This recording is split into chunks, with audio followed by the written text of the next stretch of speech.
Hey guys, welcome back to new video. बस सबसे पहले बता दो कि मेरा नाम राजेंद्र कुमार है। मैं खुद इस डिपार्टमेंट ऑफ पोस्ट में यानी डाक विभाग में पिछले 11 महीने से लगातार बीपीएम पद पर काम कर रहा हूं। तो जो भी आप लोगों को इन्फॉर्मेशन दूंगा बिल्कुल ऑथेंटिक और सटीक होगी। तो गाइस, आज की जो आप ये वीडियो है इसमें आप लोगों को जो है पूरा डिस्कस करूंगा कि जीडीएस अगस्त 2024 का जो सैलरी अभी अभी आया हुआ है।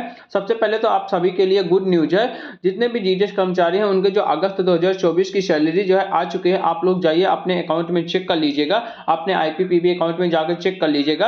हो सकता है आपकी सैलरी ना आई हो सकता है कभी कभी डिवीजन वाइज थोड़ा बहुत आगे पीछे हो जाता है 1 से 2 घंटे। ठीक है, अगर जिनका नहीं आया है तो 1 से 2 घंटे में आ जाएगा, आपको टेंशन लेने की जरूरत नहीं है। तो इस वीडियो में हम लोग डिस्कस करेंगे कि बीपीएम की जो अगस्त की सैलरी स्लिप है वो क्या है, यानी कि बीपीएम की इस समय अगस्त 2024 में सैलरी, लेटेस्ट सैलरी क्या है, एबीपीएम की क्या है या फिर डाक सेवक की क्या है, जीडीएस में जब आप लोग ज्वाइनिंग करोगे उस समय आपकी जो सैलरी कितना रहने वाली है, पूरा हम लोग डिस्कस करेंगे। क्योंकि इस समय जो है वैकेंसी का दौर चल रहा है। यहाँ पे वैकेंसी आया हुआ है जुलाई में 2024 में 44,228 पदों पर, और उसका जो है डॉक्यूमेंट वेरिफिकेशन इस समय स्टार्ट है, यानी कि हो रहा है। तो इसमें बहुत सारा जो है नया कैंडिडेट है जो कि अभी इसके बारे में नॉलेज नहीं है कि आखिर जीडीएस में सैलरी कितना कहाँ मिलती है। एक्चुअली क्या होता है ना, जीडीएस का वो लोग ऑफिशियल नोटिफिकेशन देखते नहीं है और वो लोग बोल देते हैं कि 10,000 रुपए और 12,000 रुपए इसमें जो है सैलरी मिलती है। इतने में क्या होगा भाई, जब आप लोग एक्चुअल नोटिफिकेशन देखोगे, उसमें सारा कुछ देखोगे, वीडियो वगैरह देखोगे, तब तो आपको पता चलेगा ना। आप लोग जो है सुनते भी होगे, गांव में बोलते हैं अरे वो डाकिया है उसको 10,000 मिलता है, अरे वो जो है पोस्ट मास्टर है उसको 12,000 ही मिलता है, ऐसा सुनते होंगे आप लोग। तो एक्चुअल में जो है ना वो चीज़ नहीं है। इस वीडियो में पूरा मैं एक्चुअल सैलरी स्लिप आपको दिखाऊंगा। ठीक है, तो आप लोग पूरा वीडियो जरूर देखिएगा।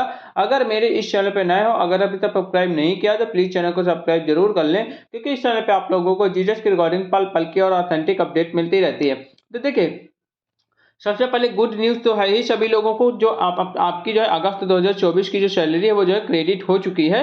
यहाँ पे देख सकते हो सैलरी आप अगस्त 2024 मेरा 18,200 रुपया आया है, क्योंकि मैं एक बीपीएम हूँ, यहाँ मेरा सैलरी अकाउंट है। ठीक है, 18,200 मेरा क्यों आया है, मैं बीपीएम हूँ। एक्चुअली क्या है ना, 12,000 रुपये मेरा जो है टीआरसी है, अभी मेरा 1 साल नहीं कंप्लीट है, इसीलिए मेरे में इंक्रीमेंट नहीं लगा हुआ है। 12,000 मेरा टीआरसी है। उसके बाद क्या है, उसके बाद जो है यहाँ पे 50% डीए इस समय मिल रहा है, यानी कि 12,000 का अगर 50% आप लोग निकालोगे तो 6,000 रुपये ये हो जाएगा। प्लस जो है मुझको 250 रुपया ऑफिस मेंटेनेंस अलाउंस मिलता है। तो अगर आप टोटल जोड़ोगे 12,000 ये 6,000 ये 12 6 18,000, 18,250 रुपये मेरा टोटल बनता है। और आपको पता है कि 50 रुपये ईडीजीआईएस का करता है, जो कि सभी जीडीएस कर्मचारियों का करता है। तो केवल और केवल मेरा 50 रुपये डिडक्शन होता है, उसके अलावा मेरा कुछ भी नहीं करता है। यानी कि जो आपका 50 रुपये डिडक्शन हो रहा है वही केवल मेरा करता है, बाकी कुछ भी नहीं करता। देखिए, मैंने पीएलआई हालांकि करवाया था। पहले क्या था कि मैंने जो अपने सैलरी से जो है पीएलआई कटवाता था, लेकिन अब मैंने क्या किया है, उसको जो है हटवा दिया है और मैं जो है अब पासबुक इशू करवा लिया है, और पासबुक का जो है अब मैं पासबुक में जमा करता हूँ अपना पीएलआई। ठीक है, तो आप लोग अगर ऐसा करना चाहते हो अपना सैलरी से, अगर आप लोग जो है नहीं कटवाना चाहते हो अपना जो है पीएलआई आरपीएलआई, तो उसके लिए मैं जो है अलग से एक सेपरेट वीडियो बना दूंगा, कैसे कि एप्लीकेशन देना है। आप लोग कमेंट करिएगा तो मैं उसका वीडियो अलग से बना दूंगा। मैंने खुद करवाया इसीलिए बता रहा हूँ। तो ये मेरी लेटेस्ट की सैलरी है, इस समय की सैलरी 18,200 रुपया है। इस समय जब आप लोग ज्वाइन भी करोगे तब भी आपका जो है कुछ इस प्रकार की सैलरी होने वाली है, क्योंकि आपको पता है कि डीए इस समय 50% चला है, तो 50% डीए के अकॉर्डिंग ही सैलरी यहाँ पे बनने वाली है। देखिए, ये आपको मैं दिखा देता हूं, ये आप लोग देखोगे टेबल एक दिखा देता हूं, इसी टेबल के अकॉर्डिंग आपकी सैलरी बढ़ती है। जो आपकी जीडीएस की सैलरी है, ये जो टेबल रखा गया है, ये जो 7वां वेतन आयोग यानी कि 7th पे कमीशन के अकॉर्डिंग रखा गया है, 7वां वेतन आयोग के रिगार्डिंग जो जीडीएस की एक फिक्स सैलरी की गई है, यानी कि टीआरसीए किया गया है या फिर बेसिक पे उसे कह सकते हो आप लोग, वो जो है कुछ इस प्रकार का है। इसमें टोटल 3 स्केल होते हैं। ठीक है, 3 स्केल, एक 10,000 रुपया होता है, एक 12,000 होता है, एक 14,500 होता है। ये जो 14,500 होता है बीपीएम का, ये बहुत कम लोगों का होता है, 100 में से कभी 1-2 लोगों का होता है। इसमें करते ही नहीं है, वर्कलोड भी हालांकि होता है बीओ में, फिर भी नहीं करते हैं। पता नहीं क्या जो है डिवीजन वाले करते हैं, कुछ समझ में नहीं आता है। लेकिन आप लोग मोटा मोटा ये मानिए कि जिसका भी 10,000 रुपये स्टार्टिंग है, यानी कि वो एबीपीएम या फिर डाक सेवक पर जो है ज्वाइनिंग लिया है, या फिर जिसका जो है 12,000 पे ज्वाइनिंग हुआ है, बीपीएम लेवल 1 पर हुआ है, या फिर जो है एबीपीएम लेवल 2 पर भी 12,000 होता है। ठीक है, अगर बीपीएम लेवल 2 की बात करेंगे तो 14,500 हो जाएगा। तो जिनका 10,000 रुपया है, यहाँ पे ध्यान देना तीनों चीज अलग अलग है। जिनका 10,000 रुपये मान लो ज्वाइनिंग हुआ है, उनका क्या होगा कि सालाना यहाँ पे 3% इंक्रीमेंट लगता है। इससे पहले एक चीज आप लोगों को दिखा देता हूँ, फिर आपको जो है वहां पे ले जाता हूँ ताकि आपको समझ में आ जाए। देखिए ये जो है आपको जो है एलिमेंट्स ऑफ अलाउंस यानी कि एमोलेंस ऑफ अलाउंस जो हम लोग जो जीडीएस के ऑफिशियल वेबसाइट पे आपको मिल जाएगा ऑफिशियल नोटिफिकेशन पर, यानी कि यहाँ पे जीडीएस की सैलरी के रिगार्डिंग यहाँ पे कुछ बातें की गई हैं, उसको हम लोग जान लेते हैं। The GDS are paid emoluments in form of the time related continuity allowance, यानी जिसे हम लोग टीआरसीए कहते हैं, which carry an annual increase 3%, यानी कि जो हमारा टीआरसीए होता है जीजीएस का, या फिर उसे हम लोग टाइम रिलेटेड कंटिन्यूटी अलाउंस कहते हैं, या उसी को हम लोग बेसिक पे भी कहते हैं। तो उसका जो इंक्रीमेंट है एनुअल इंक्रीज ऑफ 3%, यानी कि आपका सालाना 3% इंक्रीमेंट लगता है। हर साल जो है यहाँ पे 3% इंक्रीमेंट आपके बेसिक पे में या फिर टीआरसीए में लगता है। जैसे कि आपका जो है 10,000, 12,000, इस पर जो है 3% इंक्रीमेंट लगेगा। वही चीज अभी मैं टेबल आपको दिखा दे रहा हूँ, ठीक है, ताकि आपको समझ में आ जाएगा। Subject to fulfillment of the condition at the given of the GDS rule, they are also entitled to the dearness allowance or the TRCA as they declared by the यहाँ पे government of India time to time. कहने का मतलब ये है कि जो आपका डियरनेस अलाउंस है उसको जो है टीआरसीए में जोड़ा जाएगा, यानी कि जो आपका जितना भी परसेंट डियरनेस अलाउंस रहेगा, डीए रहेगा, वो जो है आपके टीआरसीए पे लगेगा, यानी कि बेसिक पे पे लगेगा। और ये जो डीए है वो जो है टाइम टू टाइम गवर्नमेंट के द्वारा जो भी वहां पे मतलब डिक्लेयर किया जाएगा उसी के अकॉर्डिंग यहाँ पे मिलना है, ठीक है। उसके बाद है कि जो GDS are also entitled to some other allowance and society security benefit which include GDS gratuity and service discharge benefit scheme akin to the new pension scheme applicable to the regular employee, ठीक है। यानी कि GDS को यहाँ पे NPS यानी कि new pension scheme का भी यहाँ पे लाभ दिया जाता है। अगर कोई भी जीडीएस कर्मचारी एनपीएस करवाना चाहता है तो वो लोग करवा सकता है, इसके लिए कोई कंपलसरी नहीं है। अगर आप चाहो तो करवा सकते हो, अगर नहीं चाहते हो तो कोई दिक्कत नहीं। यानी कि जो आपका एनपीएस होता है, आपको पता है जीडीएस में 300 रुपये एनपीएस भी करता है एचडीबीएस का। अगर आप लोग करवाना चाहते हो तो करवा सकते हो, नहीं करवाना चाहते हो तो कोई दिक्कत नहीं, लेकिन यहाँ पे फैकल्टी दिया गया है, ठीक है। Whose detail are given the under GDS rule and official website of the department. The initial engagement of the GDS is made in the following basic TRCA slab, यानी कि जो आपका TRCA slab है कुछ इस प्रकार का है। यहाँ पे अगर बीपीएम की बात करेंगे तो 12,000 रुपए से स्टार्टिंग होगा, 29,380 रुपया मैक्सिमम टीआरसीए यहाँ पे जा सकता है आपका। 7th पे कमीशन के अकॉर्डिंग हम लोग बात कर रहे हैं, 7वां वेतन आयोग के रिकॉर्डिंग। अगर आप बीपीएम में सिलेक्ट होते तो आपका 12,000 रुपए से बेसिक पे स्टार्टिंग होगा, यानी टीआरसीए स्टार्टिंग होगा। उसके बाद 29,380 रुपए तक टीआरसीए जा सकता है, ठीक है। वो टाइम टू टाइम वहां पे बदलता रहता है। उसके बाद जो है एबीपीएम या फिर डाक सेवक की हम लोग बात करें तो उसका जो है 10,000 रुपए जो है स्टार्टिंग होता है। उसके बाद 24,470 रुपए तक उसका जो है टीआरसीए चला जा सकता है, ठीक है। वही टेबल अभी मैं आपको दिखा रहा था, यहाँ पे ये जो टेबल दिखा रहा था ना, वो वही टेबल दिखा रहा था। यहाँ पे आप लोगों को टेबल अच्छे से समझ में आएगा। जैसे कि किसी का जो 10,000 रुपए यहाँ पे बेसिक पे है, तो 10,000 रुपए में जब एक साल उसको कंप्लीट हो जाएगा, यानी कि एक साल कंप्लीट होने के बाद एक स्टेट कंप्लीट हो जाता है। तो जब एक साल कंप्लीट हो जाएगा तो उसके बेसिक पे में यानी कि जो 10,000 है उसमें 3% इंक्रीमेंट लगेगा। जब 3% इंक्रीमेंट लगेगा तो इसका सैलरी जो है 10,300 हो जाएगा, यानी कि इसका जो बेसिक पे है या फिर टीआरसीए है वो जो है 10,300 हो जाएगा।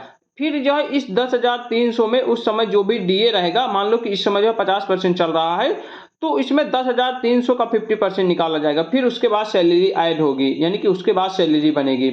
मान लो कि उसका 2 साल कंप्लीट हो गया है, ठीक है, वो जो है उसका 2 साल कंप्लीट हो गया, तो पहले 10,300 था, 10,300 का आप लोग 3% निकालोगे तो 10,610 रुपए आएगा। अब क्या होगा, अब उसका जो टीआरसी है 10,610 रुपए हो गया है। अब उसमें जो है डीए वगैरह काउंट होगा, यानी कि इस जो बेसिक पे है उसमें उसके अकॉर्डिंग डीए काउंट होगा। ऐसे ही 12,000 पे होता है, किसी का 12,000 है तो 3% इंक्रीमेंट लगेगा, 12,350 हो जाएगा। उसके बाद फिर 3% उस पर इंक्रीमेंट लगेगा, फिर 3%, ऐसे इंक्रीमेंट लगते लगते लगते लगते मैक्सिमम यहाँ पे जो है जाएगा, यहाँ पे देख सकते हो, यहाँ पे 29,380 रुपए तक मैक्सिमम जाएगा, यानी कि 31 स्टेट जो है यहाँ पे दिया गया है। टोटल 31 स्टेट तक आपका जो है मैक्सिमम यहाँ पे टीआरसीए बढ़ सकता है, इसके अलावा अब नहीं बढ़ेगा, ठीक है। तो ये 7वां वेतन आयोग की रिकॉर्डिंग ऐसे आपका जो है सालाना इंक्रीमेंट 3% लगता है। ये टेबल आप लोग देख सकते हो।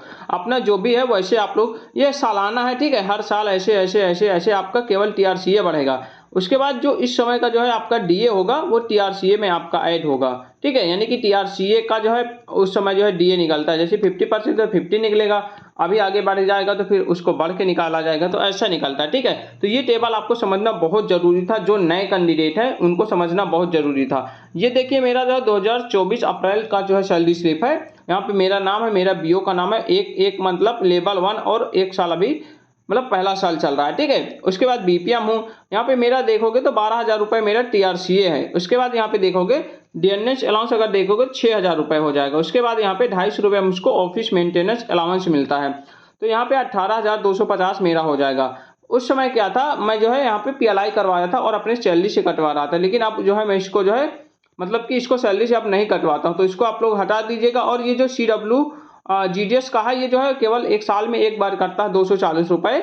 मार्च या फिर अप्रैल की सैलरी में आपका कटेगा 240 रुपये, उसके अलावा कभी भी नहीं कटता। ये अलग एक्चुअली सेंट्रल वेलफेयर फंड का होता है, सालाना जो है यहाँ पे 240 रुपये काटा जाता है, ये सभी GDS का कटता है, ठीक है। तो इसको आप लोग निगलेक्ट कर दीजिए। तो केवल मेरा 50 रुपये डिडक्शन होता है, यानी कि मेरा जो है 18,250 में से 50 रुपये डिडक्शन हो जाएगा, तो मेरा 18,200 रुपये मुझको इनहैंस सैलरी मिलती है। वहाँ पे आप लोगों ने मैंने अभी जो है आपको को दिखाया भी है, यहाँ पे देख सकते हो 18,200 मिला है, ठीक है। उसके बाद यहाँ पे बात करेंगे, ये मेरे ABPM है, जो कि मेरे बीओ में खुद ABPM है। जगदम्बा प्रसाद इनका नाम है, असिस्टेंट ब्रांच पोस्ट मास्टर है, यानी ABPM है, ठीक है, मेरे ही बीओ के हैं। इनका लगभग जो है 5वां साल चल रहा है इस बार। तो इनका सैलरी देखोगे तो 11,260 रुपये इनका बेसिक पे हो गया है, ठीक है। यानी कि इनका 10,000 से स्टार्टिंग हुआ था, उसके बाद इनका जो है बढ़ते बढ़ते हर साल 3% इंक्रीमेंट लगते लगते 11,260 हो गया है। डीएनएस अलाउंस इनका 5,630 है, यानी कि 11,260 का अगर 50% आप लोग निकालोगे तो यहाँ पे निकल आएगा, ठीक है। उसके बाद साइकिल का इनको 180 मिलता है, फिक्स्ड स्टेशनरी चार्ज 25 रुपये मिलता है, जो कि ABPM को मिलता है, ठीक है। ये दोनों ABPM को मिलते हैं।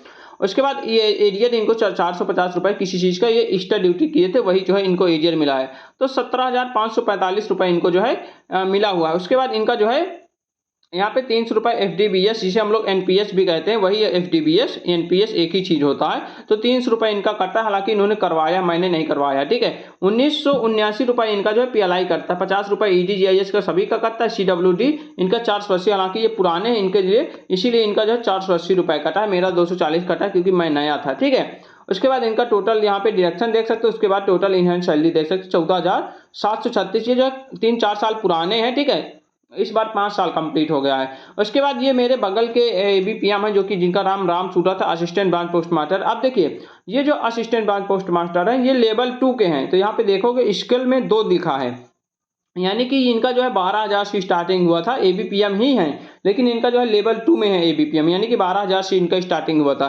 इनका देखोगे तो इनका 16,190 रुपये इनका भी है बेसिक पे दिखा रहा है।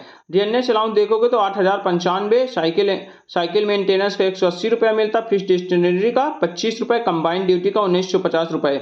इनको जो है एक्चुअली ये जो है BPM का भी साथ में काम करते हैं, इसीलिए इनको जो है कंबाइंड ड्यूटी मिलता है। 26,440 रुपये इनका जो है सैलरी बनता है। उसके बाद इनका डिडक्शन जो है लगभग 6,000 का होता है। यहाँ पे देख सकते हो PLI वगैरह ये सारी चीज़ें देख सकते हो। उसके बाद इनका जो है लगभग 20,000 के आसपास इनका जो है इनहैंस सैलरी बना। हालांकि ये पुराने हैं, काफ़ी पुराने हैं, इसीलिए इनका जो है काफ़ी ज़्यादा सैलरी है। ये अभी नए ABPM में ज्वाइन हुए, जो कि मेरा दोस्त है संदीप कुमार। इनका जो है यहाँ पे अप्रैल 2024 की सैलरी मैं दिखा रहा हूँ। इनका 10,000 रुपये इनका बेसिक पे है, 50% DA 5,000 हो जाएगा, 180 ऑफिस यहाँ पे साइकिल का लिए, फिक्स्ड स्टेशनरी 25 रुपये। उसके बाद 15,205, यानी कि इस समय अगर आप लोग स्टार्टिंग में ABPM पद पर अगर आप लोग सिलेक्शन लोगे तो इस समय की जो सैलरी है वो जो है 15,205 रुपये है। उसके बाद जो है इनका जो है EDGIS का यहाँ पे 50 रुपये कटता है। ये हालांकि अप्रैल का सैलरी था, इसलिए 240 रुपये सभी का कटा है, लेकिन ये हर बार नहीं करता, केवल साल में एक बार। तो यहाँ पे देख सकते हैं 15,205 रुपये में से केवल 50 रुपये आपका कटेगा, बाकी आपको जो है सैलरी पूरा मिलेगी अगर आप लोग PLI वगैरह नहीं करवाओगे। तो ये सारा पॉइंट था, तो मैंने आप लोगों को डिटेल से चर्चा किया है सैलरी के बारे में। आपको आशा करता हूँ पूरा अच्छे से समझ में आ गया होगा डिटेल। तो चलिए ठीक है, मिलते हैं एक नई वीडियो, तब तक के लिए बाय बाय, टेक केयर।